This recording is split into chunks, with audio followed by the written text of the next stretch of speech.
Welcome to Crash Course, First Order of Business, Mexican Revolution, aka the history of tacos. I was busy thinking about boys. I was busy dreaming about boys. Head is spinning thinking about The Mexican Revolution took place in 1810. Not confusing with the one that took place in 1910, but was actually a civil war. Disregarding that, the Mexican Revolution was one of the most confusing and complicated revolutions because of the people there that were diverse and because of Napoleon. That they later made everything complicated. One of the first revolutionaries to start thinking about the injustice of the government was a priest named Miguel Hidalgo. Miguel Hidalgo was a priest based in a small city in central Mexico named Querétaro. Mr. Vianna, it's actually pronounced Querétaro. Okay then, whatever he said. He was one of the main three people, along with Jose Maria Morelos and Josef Ortiz de Dominguez, who started thinking about the government's injustice and the revolution. To understand the struggle for independence, we first have to explore both the wider internal context and the internal social conditions of New Spain. The internal conflicts began with social problems. These correspond first to inequality, mainly the economic and social inequality of its inhabitants. The external context was that France had just become an independent country, so that gave hope to many people in Mexico. They wanted the same thing as the French people. Hidalgo and Ortiz thought that Mexico should be independent. This was following some of the early thinkers' revolutionary ideas that we learned in the Enlightenment period. But the only problem is that they still went with the church even though after becoming independent. He went around small towns across Mexico preaching to the people and giving them independent thoughts. Miguel Hidalgo brought up how unjust a government was and that it should become free from the government. It's December 16th, 1810, while giving Mass, Miguel Hidalgo gave a famous shout that still lives today. Que viva Mexico. This is what we hear in every damn football match. Not that football. This football. This led to people gathering machetes, shovels, and knives. They should have thought about it better because they did have muskets at the time, and they led a revolt against the Spanish reign. Miguel Hidalgo was able to gather 50,000 people and launch a march towards the center of Mexico, Mexico City. Let's go to the thought bubble.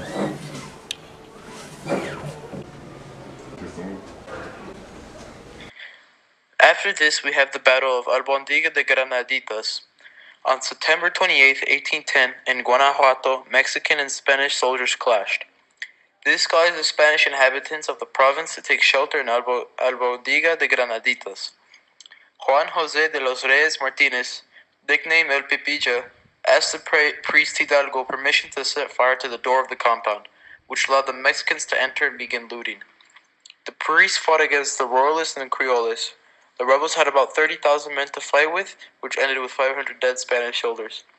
They later marched towards Mexico City. Yeah, it was hot, so I took off my sweater, but getting back to the history, on the way to the battle, Hidalgo came across Ignacio López Rayón, who joined Hidalgo's forces. Hidalgo's army encountered Spanish military resistance at the Battle of Monte de las Cruces, fought them, and then he achieved victory. Miguel Hidalgo later retreated, and historians still don't know why he did this. This is considered his greatest tactical error. After this, all his members, his 50,000 people, disbanded and retreated to nearby villages and towns where they got slaughtered. I gotta go eat lunch, so he'll take over.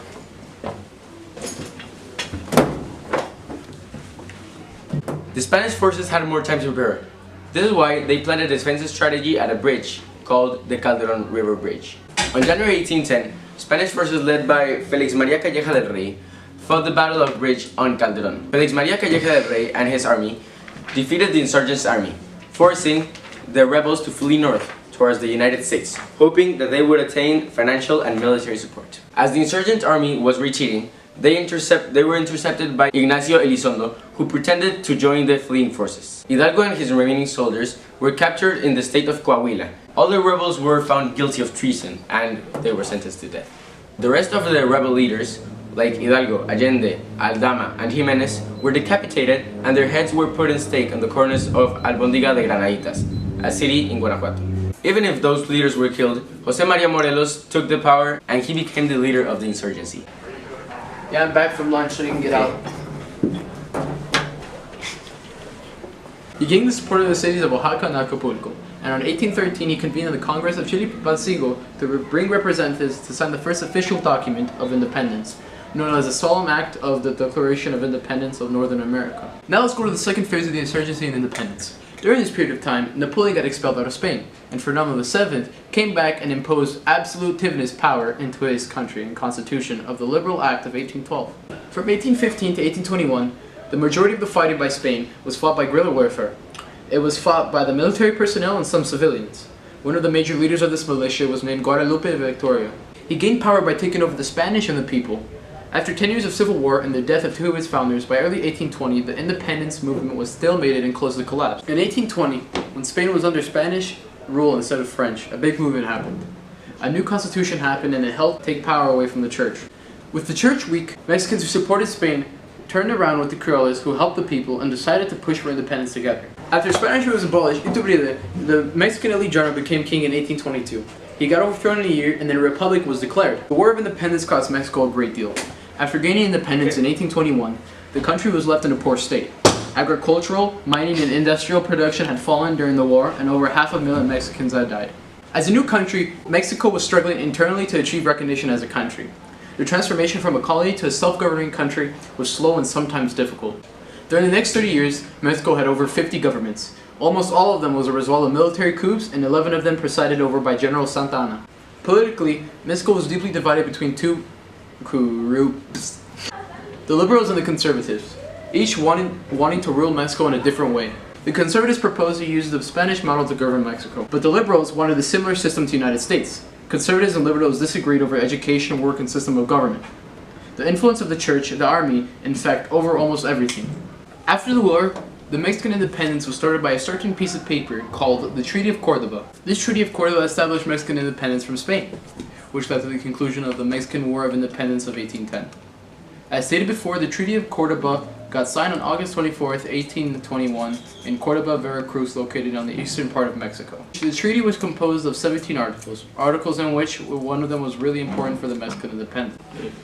This is the Plan of Iguala. The Plan of Iguala was a revolutionary proclamation promulgated in the final stage of the Mexican War of Independence. Yeah, it's my spot, bro. Whose sole religion was Catholic. This is my spot, bro. Yo, dude, get out. Get out.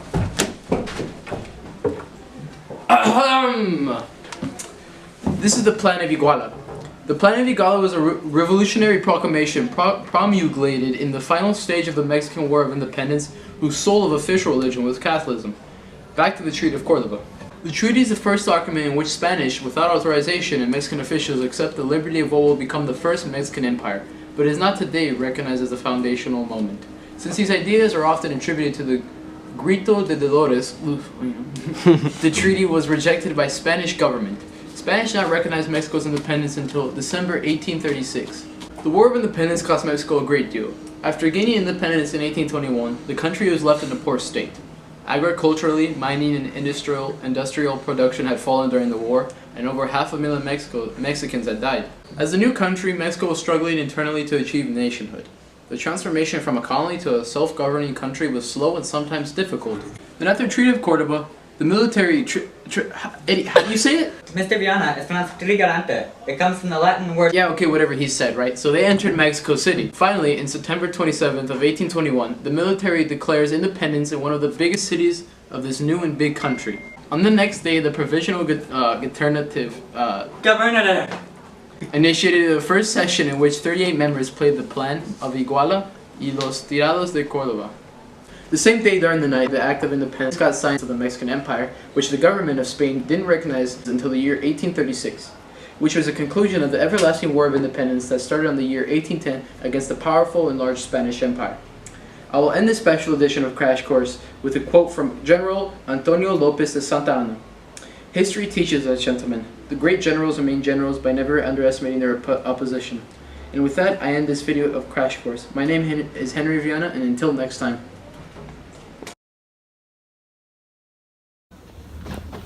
Welcome to Crash Course, buddy. Okay, I don't know. Welcome to Crash Course. My name's Henry. My name's Henry, and welcome to Crash Course.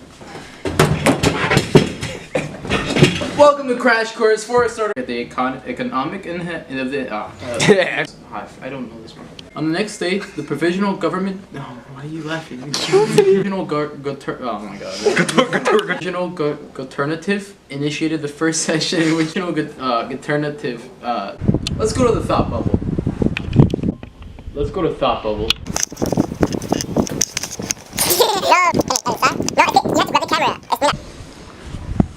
Okay. Let's go to thought bubble.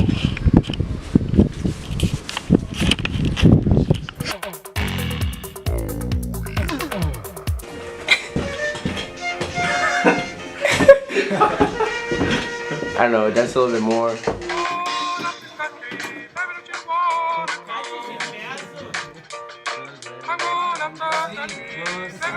Mexico! Well, I like it. It's the actual man spray. It's man spray. No, it's not. Yeah. You have it the wrong way.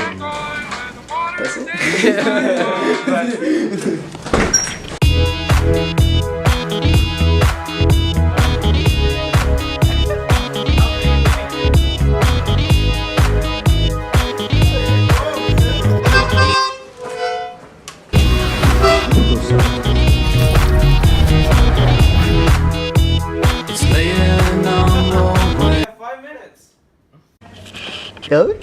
Bruh, you touched it. Bruh. You don't. Ah!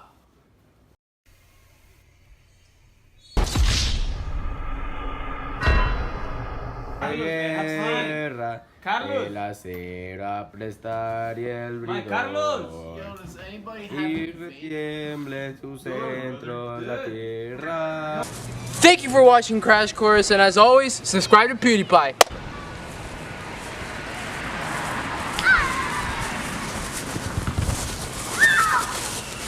Subscribe to PewDiePie. Shut up. Is this a convex lens?